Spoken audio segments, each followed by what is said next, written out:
નમસ્તે વિદ્યાર્થી મિત્રો. તો લાસ્ટ લેક્ચરની અંદર આપણે સ્વાધ્યાય 6.2 કમ્પ્લીટ કરેલું હતું. તો આપણું ચેપ્ટર છે ચેપ્ટર નંબર 6 ત્રિકોણ. બરોબર છે. હવે આજે મેં ગ્રુપની અંદર એક ટૂંકમાં તમને ફોટો મોકલેલો છે. બરોબર છે. જે કોરોના કાળ દરમિયાન આપણે જે કોર્સ ટૂંકમાં લેસ થયો છે, એટલે કે ગવર્મેન્ટે અમુક ટકા કોર્સને બાદ કરી નાખ્યો છે. મેં આની પહેલાં પણ કીધેલું હતું કે ક્યારે એટલે ક્યારે આખું ચેપ્ટર લેસ નહીં થાય. બરાબર છે. એટલે કે આખું ચેપ્ટર એ લોકો ટૂંકમાં નહીં કાઢી નાખે, એની જગ્યાએ ચેપ્ટરની અંદર અમુક પોઈન્ટ કાઢશે.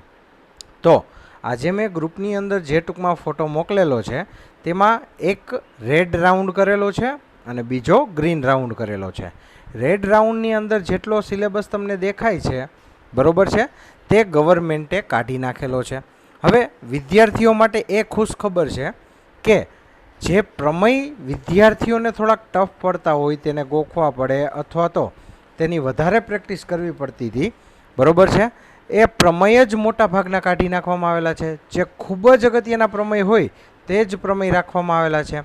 એટલે તમે તે ફોટાને જોશો તો જે નીકળી ગયેલું છે ચેપ્ટર નંબર 6ની અંદર તે પ્રમેય પહેલો એટલે કે 6.1 પ્રમેય, 6.2 પ્રમેય, 6.3 પ્રમેય, બરાબર છે, 6.4, 6.5, ત્યારબાદ 6.7, 6.8 અને 6.9 આ બધા પ્રમેય નીકળી ગયા. ફક્ત એક જ પ્રમેય રાખેલો છે જે ખૂબ જ અગત્યનો છે અને તે છે પાયથાગોરસનો પ્રમેય. બરાબર છે. આ વર્ષ ઓમ તમે જુઓ તો તમારા માટે ખૂબ જ અગત્યનું થઈ જશે. શું કામ? તો કે બોર્ડ હતું, પ્લસમાં આપણે ગવર્મેન્ટે આટલો સિલેબસ જે તમારે ટૂંકમાં હજી સ્કૂલ ચાલુ નથી થઈ તેના લીધે લેસ કરી નાખ્યો છે સિલેબસ.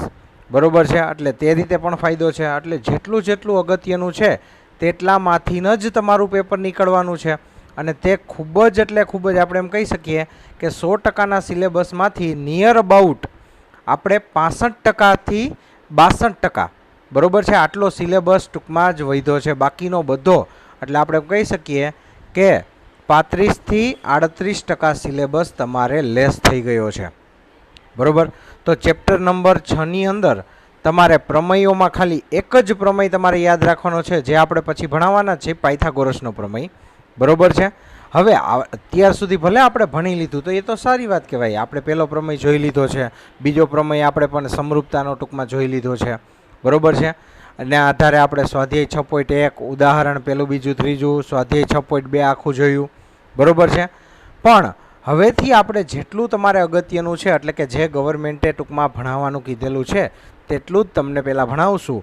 અને હા, જો સમય વધ્યો તો પછી આપણે આગળનું કરશું. પહેલાં તો જે ગવર્મેન્ટે આપણને આપી દીધું છે કે આટલામાંથી જ પરીક્ષા લેવાશે તે આપણે પહેલાં કમ્પ્લીટ કરીશું. બરાબર છે. તો હવે આજે આપણે થોડીક થિયરી ભણાવવા જઈ રહ્યા છીએ કેમ કે સ્વાધ્યાય 6.2 કમ્પ્લીટ થયો, બરાબર. ત્યારબાદ આપણે પ્રમેય લેવાનો હતો પણ પ્રમેય તો નીકળી ગયા છે. એક જ પ્રમેય છે જે 6.6મો પ્રમેય છે તે હજી દૂર છે. બરાબર છે. એટલે આપણે પહેલાં જે નજીકનું છે તે આપણે ભણીએ. તો આજનો આપણો ટોપિક છે, બધા પેન અને પેપર લઈને બેસે, હું જે અહીંયા બોલું છું તે તમારે લખતું જવાનું છે અને સ્ક્રીન ઉપર જે હું ડ્રો કરું તે પણ તમારે ડ્રો કરીને સમજવાનો પ્રયત્ન કરવાનો છે. તો આપણો હવે નેક્સ્ટ ટોપિક જે છે તે છે ત્રિકોણની સમરૂપતાનો સિદ્ધાંત. બરાબર છે. હવે આપણે સમરૂપતા તો જોઈ, બરાબર, પણ અત્યાર સુધી આપણે શું બધાની આપણે સૌથી પહેલો લેક્ચર જ લીધો હતો જેની અંદર આપણે રેખાખંડની સમરૂપતા જોઈ, વર્તુળની જોઈ, ચોરસની જોઈ, ત્રિકોણની જોઈ.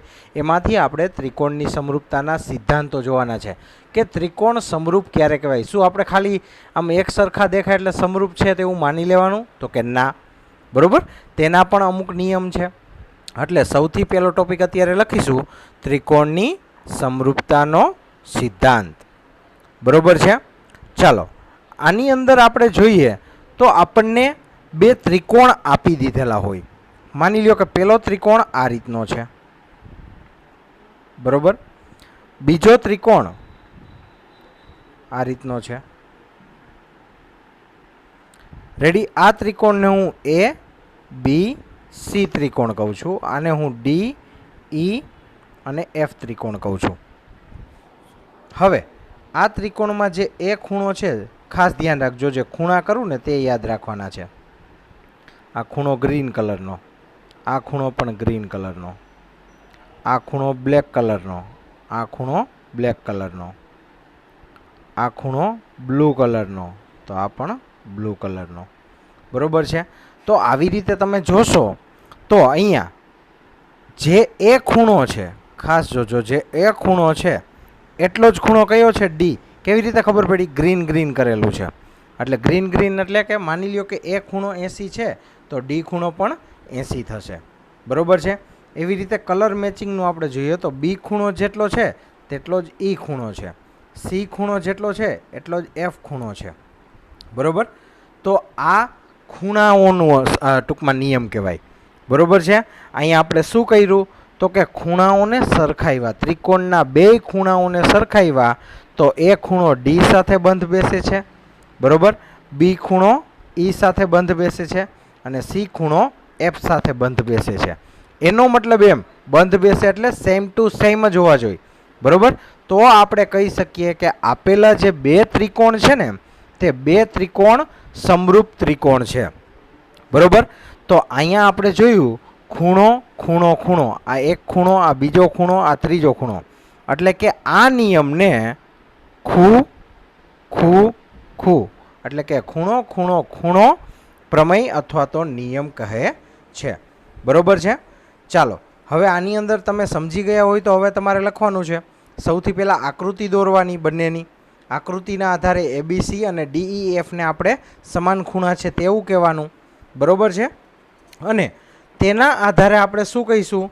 બરોબર કે જો તે ત્રિકોણ આપણને આપેલો છે, આપેલા બે ત્રિકોણ છે તેની અંદર, હવે આ વસ્તુ હું જે બોલું છું તે તમારે લખવાની છે. જો બે ત્રિકોણોમાં અનુરૂપ ખૂણાઓ સમાન હોય તો તેમની અનુરૂપ બાજુઓની જોડના, તો તેમની અનુરૂપ બાજુઓની જોડના ગુણોત્તર સમાન હોય. ગુણોત્તર સમાન હોય. બરોબર છે. અને તેથી તે બે ત્રિકોણો સમરૂપ છે. સમરૂપ છે. તેમાં બીજો પોઈન્ટ લખો. આ શરત બે ત્રિકોણોની સમરૂપતા માટેની ખૂ ખૂ ખૂ શરત તરીકે ઓળખાય છે. ખૂ ખૂ ખૂ શરત તરીકે ઓળખાય છે. હવે જો આની અંદર આપણે તે તો જોઈ લીધું. બરોબર છે કે તેના ખૂણાઓ કેવા છે? સમાન. બરોબર. બંને ત્રિકોણોના અનુરૂપ ખૂણાઓ સમાન છે. પછી આપણે એક સેન્ટેન્સ લખ્યું, તેમની અનુરૂપ બાજુઓની જોડના ગુણોત્તર. એટલે જો અહીંયા એબી છે, હું ડ્રો કરું છું, જોતા જજો. અહીંયા એબી છે તો અહીંયા કોણ છે? ડીઈ. એટલે આપણે એમ લખીએ ને કે એબીના છેદમાં ડીઈ. બરોબર. એ કેટલા થાય? તો કે હવે હું નેક્સ્ટ લઉં બીસી અને ઈએફ, તો એ કેટલા થવા જોઈએ? બીસીના છેદમાં ઈએફ જેટલા થવા જોઈએ. તથા અહીંયા એસી, અહીંયા ડીએફ, એટલે કે એસીના છેદમાં ડીએફ એ પણ સમાન થાય. બરોબર છે. તો આવી રીતે આપણે તેનું કહી શકીએ કે જો ત્રણેય ખૂણાઓ સમાન હોય તો તેની અનુરૂપ બાજુ એટલે એબી હારે કોણ મેચ બેસે છે? ડીઈ. બીસી હારે ઈએફ અને ડીએફ એસી હારે ડીએફ બેસે છે. તો તેને અનુરૂપ ખૂણાઓના ગુણોત્તર એટલે કે એબીના છેદમાં ડીઈ, જે આન્સર આવે તે રાખી દો.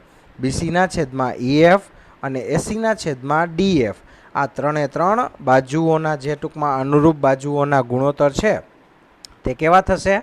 સમાન થશે. બરોબર છે. તો આવી રીતે આપણે તે ત્રિકોણને સમરૂપ ત્રિકોણ કહી શકાય. બરોબર. હવે માની લ્યો કે ઘણા દાખલાની અંદર, બરોબર, તમને ખૂણા નહીં આપેલા હોય. રેડી? તો તેની જગ્યાએ આવી બાજુઓ આપેલી હોય. ખાસ સાંભળજો, બાજુઓના માપ આપ્યા હોય, ખૂણા ના આપેલા હોય. તો બાજુઓના માપ આપેલા હોય તેના આધારે આપણે તેના ગુણોત્તર લેવાના. બરાબર, જે અત્યારે મેં તમને વાત કરી તેના ગુણોત્તર લેવાના. અને જો તે ગુણોત્તર બંધ બેસતા હોય, બરાબર, ખાસ સાંભળજો, જો તે ગુણોત્તર બંધ બેસતા હોય તો એના ખૂણાઓ પણ કેવા છે? એક છે, સમાન છે તેમ કહેવાય. તો પણ આપણે ત્રિકોણ સમરૂપ છે એમ કહેવાય. ચાલો, એટલે આપણે આ બીજો પોઈન્ટ લખશું. જો બે ત્રિકોણોમાં નવો પોઈન્ટ છે. એક ત્રિકોણની બાજુઓ બીજા ત્રિકોણની અનુરૂપ બાજુઓના સમપ્રમાણમાં હોય તો તેમના અનુરૂપ ખૂણાઓ સમાન હોય અને તેથી તે બે ત્રિકોણો સમરૂપ હોય. તેની નીચે લીટીમાં પાછું લખી નાખો. આ શરત બે ત્રિકોણો માટે અહીંયા જો ખૂણા આપણે નહોતા લીધા, શું લીધું હતું? બાજુ. તો બાજુ એટલે કે બા શરત તરીકે ઓળખાય છે.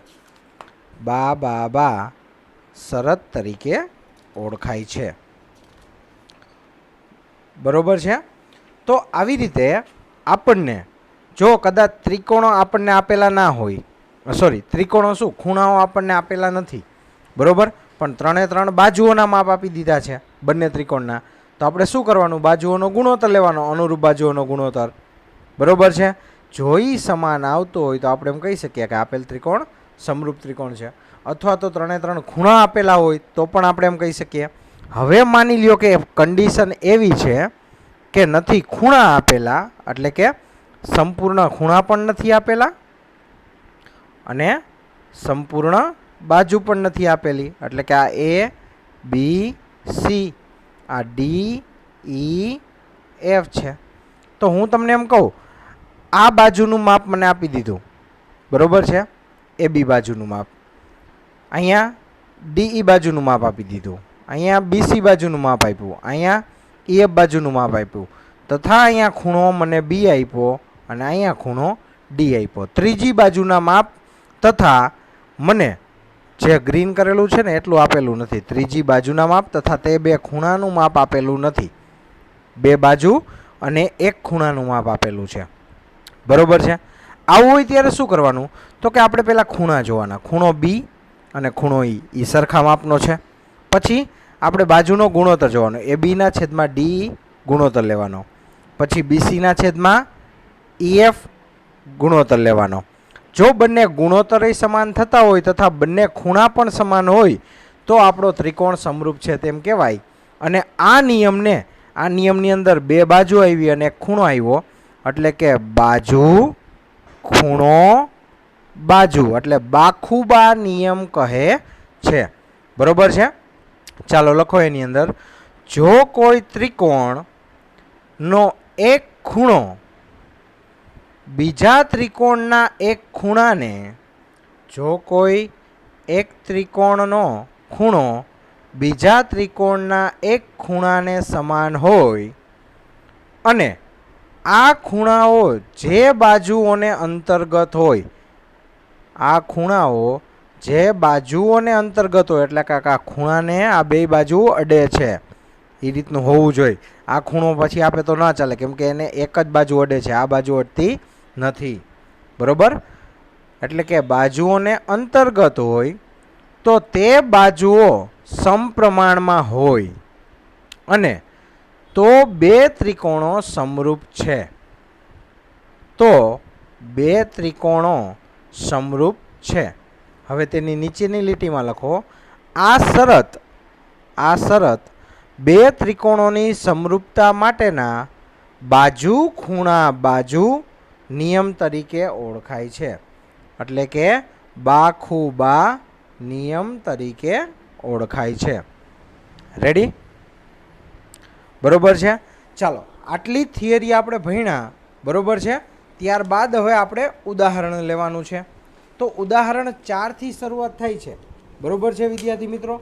પણ ઉદાહરણ 4 તો આપણે બોર્ડે કાઢી નાખેલું છે. બરોબર? મેં જે તમને લિસ્ટ આપેલું છે તેની અંદરથી તે નીકળી ગયું છે. આપણે ફક્ત ઉદાહરણ 5 અને 7 જ કરવાના છે, બાકીના કરવાના નથી, જે ખૂબ અગત્યના છે. બરોબર? તો હવે હું તમારા માટે 5મું ઉદાહરણ લાવું છું. જો ચાલો, 5મું ઉદાહરણ શું કહે છે કે આકૃતિનું નિરીક્ષણ કરો અને ખૂણો P શોધો. ખાસ યાદ રાખજો, આકૃતિનું નિરીક્ષણ કરવાનું છે, એના આધારે ખૂણો P શોધવાનો છે. તો આપણે આકૃતિનું નિરીક્ષણ કરીએ ને, બરોબર છે? તો આ જે ત્રિકોણ છે, પહેલો ત્રિકોણ અને બીજો ત્રિકોણ, તે સરખા ગોઠવાયેલા નથી જોવા જઈએ તો. બરોબર છે? હવે તેને મારે સરખા ગોઠવવા હોય, બરોબર, તો કઈ રીતે ગોઠવવા પડે? તો હું એક કામ કરું છું. રેડી? હું ખૂણો, ટૂંકમાં જે આપણને પહેલો જે આપેલો છે ત્રિકોણ, તેને હું સરખો ગોઠવવાનો પ્રયત્ન કરું. બરોબર? તો જનરલી તમે જોશો તો અહીંયા 12 છે, અહીંયા 6 છે, અડધા થયા. અહીંયા 6√3 છે, અહીંયા 3√3 છે, એ પણ અડધા થયા. અહીંયા 7.6 છે, અહીંયા 3.8 છે, એ પણ અડધા થયા. એનો મતલબ એમ કે AB છે તે કોને અનુરૂપ આવશે? તો કે RQ ને અનુરૂપ આવશે. બરોબર છે? એટલે મારે જે ત્રિકોણ બનાવવાનો છે કે કઈ રીતનો થશે? આ રીતનો થશે. બરોબર? તો અહીંયા આવશે A, અહીંયા આવશે B અને અહીંયા આવશે C. જો હજી RQ હારે AB બંધ બેસી ગયો, બાકી આપમેળે બેસાઈ જાય. પછી અહીંયાથી આ BC થશે, અહીંયાથી આ AC થશે. એ ખૂણો કેટલો આપેલો છે? 80નો આપેલો છે. B ખૂણો 60નો આપેલો છે. બરોબર છે? અને માપ પણ આપેલા છે. તો હવે આની અંદર આપણે જોવા જઈએ. રેડી? તો આપણે ત્રિકોણ ABC, ખાસ સાંભળજો, ત્રિકોણ ABC આપણો જે હતો અને ત્રિકોણ PQRમાં અનુરૂપ બાજુઓના સમપ્રમાણ હું લઉં તો ABના છેદમાં શું આવશે? ચાલો, આ AB છે, ABના છેદમાં RQ આવશે. એટલે જો ABના છેદમાં RQ. એવી રીતે BCના છેદમાં QP. બરોબર? એટલે BCના છેદમાં QP. એવી રીતે ACના છેદમાં આપણે PR આવશે. એટલે ACના છેદમાં PR. બરોબર? હવે ત્રણેયના ગુણોત્તર હું શોધું. મને કિંમત તો ત્રણેય બાજુની આપી દીધી છે. AB બરાબર 3.8 છેદમાં 7.6 એટલે 1/2. એક ગુણોત્તરનું આપણને કેટલું મળ્યું? 1/2. બીજા ગુણોત્તરનું પણ 1/2. ત્રીજા ગુણોત્તરનું પણ 1/2 મળે છે. એનો મતલબ તેની બાજુઓ જે છે તે સરખી થઈ, તેનો ગુણોત્તર સરખો થયો. એટલે કે આપેલો ત્રિકોણ કેવો છે? સમરૂપ ત્રિકોણ તો છે જ. હવે મારે ખૂણા Pનું માપ શોધવાનું છે. એનો મતલબ અહીંયા ખૂણો C શોધવું તો એ Pનું મળી ગયું કહેવાય, સમરૂપ ત્રિકોણ થયો તો. બરોબર છે? ચાલો, હવે આપણે જોઈએ. તો આકૃતિ ઉપરથી તમે જોઈ શકો છો, મને બે ખૂણા આપી દીધા છે, ખૂણો A અને ખૂણો B. ખૂણો A બરાબર કેટલા છે? 80. ખૂણા B બરાબર 60. ખૂણો C આપેલો નથી.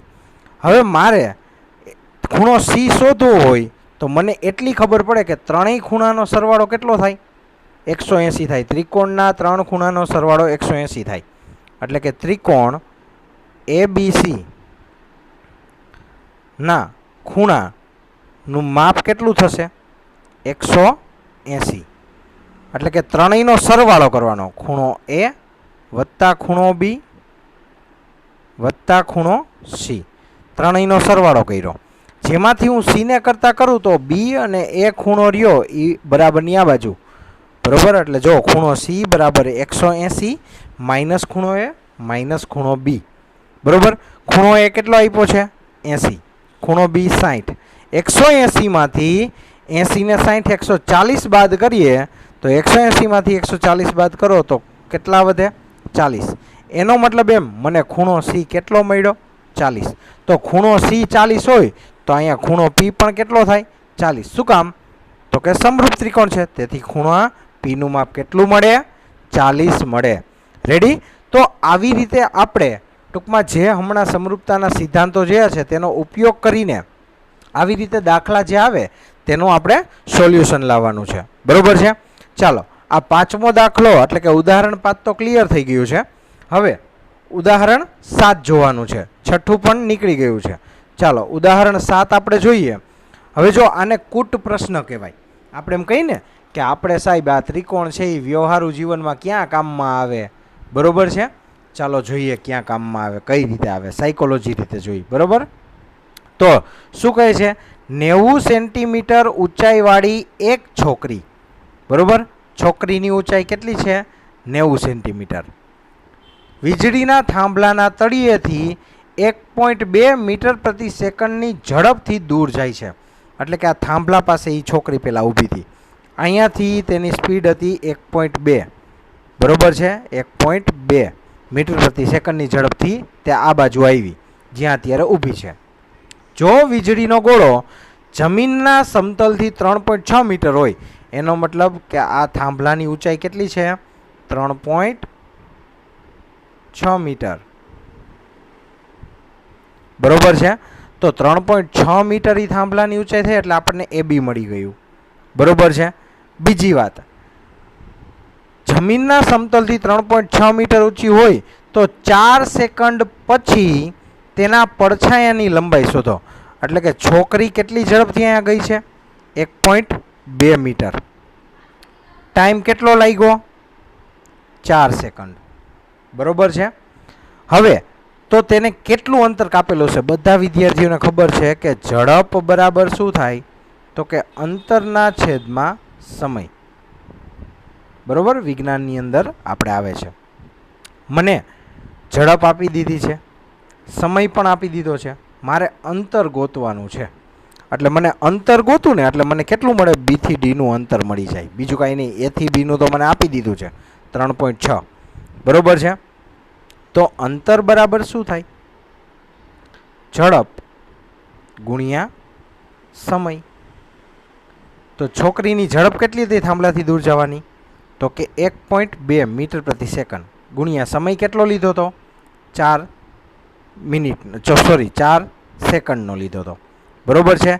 એનો મતલબ એમ 1.2 ગુણ્યા હું 4 કરું, રેડી, એટલે મને આન્સર મળશે 4.8 મીટર. એટલે બીડી બરાબર કેટલું મળ્યું? 4.8 મીટર. રેડી? હવે આપણને પ્રશ્ન એ પૂછ્યો છે કે છોકરીનો પડછાયો કેટલો છે? તો આમ જોવો જ આ ત્રિકોણનો, બરોબર છે, એ ત્રિકોણાના માથા પાસેથી જ જાય છે. એનો મતલબ એનો પડછાયો અહીંયા ડીઈ જગ્યાએ હશે. ડીઈ જેટલું છે એટલો એનો પડછાયો છે, એ મારે ગોતવાનો છે. એટલે હું ડીઈ ગોતી લઉં. બરોબર છે? તો મને આરામથી એ મળી જાય અંતર છોકરીના પડછાયાનું. ચાલો હવે આપણે આગળ વધીએ. તો જે ત્રિકોણ આપણા અહીંયા બનેલા છે તે ત્રિકોણની વાત. બરોબર છે? ત્રિકોણ કયો બન્યો? તો કે એ બી ઈ ત્રિકોણ એક બન્યો. બરોબર? બીજો ત્રિકોણ સી ડી ઈ ત્રિકોણ બન્યો. બરોબર છે? આ ત્રિકોણની અંદર ખૂણો ઈ બે માટે સરખો જ ખૂણો છે. રેડી? એમ કહી શકાય. એટલે જો શું કહે છે? ત્રિકોણ એ બી ઈ અને સીડીઈમાં ખૂણો બી બરાબર ખૂણો ડી. ચાલો જોઈ લ્યો. બી કાટકોણ છે તો ડી પણ અહીંયા કાટકોણ જ છે. બરોબર? ખૂણો બી બરાબર ખૂણો ડી અને ખૂણો ઈ બરાબર ખૂણો ઈ, એ પણ કોમન છે. એટલે બે ખૂણા કોમન થઈ ગયા. બરોબર છે? તો તેની બાજુઓના ગુણોત્તર પણ કેવા થાય? તો કે સરખા જ થાય, ખૂખું પ્રમેય મુજબ, ખૂણા ખૂણા પ્રમેય મુજબ. તો હવે હું ત્રિકોણ એબીઈ માટે અને સીડીઈ માટે બીઈના છેદમાં ડીઈ લખું છું. ચાલો બીઈ એટલે કેટલું થશે? અહીંયા આપણો બી હતો, અહીંયા આપણો ડી હતો, અહીંયા આપણું ઈ હતું. એટલે હું લખું છું શું? બીઈ આખું એના છેદમાં ડીઈ. બરોબર છે? ઇઝ ઇક્વલ ટુ કેટલું થાય? બીજી બાજુનું હું માપ કયું લઉં? તો કે AB ઊંચાઈનું મને આપેલું છે, તેના આધારે હું બીજી ઊંચાઈ કઈ હતી? અહીંયા A, અહીંયા C, બરોબર છે. AB ઊંચાઈ એની સામે કઈ ઊંચાઈ આપેલી છે? CD ઊંચાઈ, એટલે કે ABના છેદમાં CD. આ બંને ગુણોત્તર કેવા થાય? સમાન થાય. હવે BE એટલે કેટલા? તો કે આટલું મને 4.8 મળ્યું હતું, આટલું x છે, આ 3.6 છે, બરોબર છે. હવે મારે CD એટલે છોકરીની ઊંચાઈ, છોકરીની ઊંચાઈ 90 સેન્ટીમીટર, પણ બધું મીટરમાં છે એટલે 0.9 થઈ જશે, બરોબર. જો અહીંયા ગણતરી આપેલી છે 90 સેન્ટીમીટર બરાબર 0.9 મીટર. હવે આ બધાની ખાલી કિંમત મૂકું. BE બરાબર શું થાય? B થી E ટોટલ, તો કે 4.8 વત્તા x, એટલે આવી ગયું 4.8 વત્તા x છેદમાં DE એટલે x, પછી AB એટલે 3.6 અને CD એટલે છોકરીની ઊંચાઈ 0.9, બરોબર છે. હવે હું સાદુરૂપ આપું તો 36ના છેદમાં 9 મૂકું તો 9 4 36, એટલે અહીંયા 4 આવી જશે, નીચે કાંઈ ના વધે તો 1 હોય, બરોબર છે. હવે આ x આ બાજુ ગયા, આ એક આ બાજુ આવ્યા, તો 4.8 plus x is equal to 4x, બરોબર. એક્સને ઓલી બાજુ જવા દો તો 4xમાંથી 1x ગયા, કેટલા વધ્યા? 3x. હવે 3ને આ બાજુ આવવા દઉં તો છેદમાં આવે, તો 4.8ના છેદમાં 3, એટલે કે x બરાબર 1.6. એનો મતલબ કે 4 સેકન્ડ ચાલ્યા પછી છોકરીનો પડછાયો 1.6 મીટર લંબાઈનો હોય, બરોબર છે. તમે અત્યારે જનરલી જુઓ તો બધાય સાયન્ટિફિક ને એવા તમે મૂવી જોયા હોય કદાચ, બરોબર છે, જેની અંદર સાયન્સનો યુઝ થતો હોય, તો આવી રીતે તમે સાયન્સને યુઝ કરીને ઘણા બધા લોજિક લગાવી શકો છો, બરોબર. તો હવે આજે તમારે જે મેં થિયરી લખાવેલી છે ત્રિકોણના સમરૂપતાની, બરોબર, તે સમરૂપતાના સિદ્ધાંતો તથા તેને અનુરૂપ ઉદાહરણ 5મું અને 7મું તમારે આજે ક્લિયર કરવાનું છે. નેક્સ્ટ લેક્ચરની અંદર આપણે સ્વાધ્યાય 6.3 લેશું, જેની અંદર આપણે ફક્ત પહેલો અને બીજો દાખલો જ કરવાનો છે, બરોબર છે. 3 દાખલાથી પછી એકય દાખલો કરવાનો નથી, ખાલી 6.3નો મુખ્ય 2 દાખલા કરવાના છે, મુખ્ય પહેલો તથા મુખ્ય બીજો. રેડી?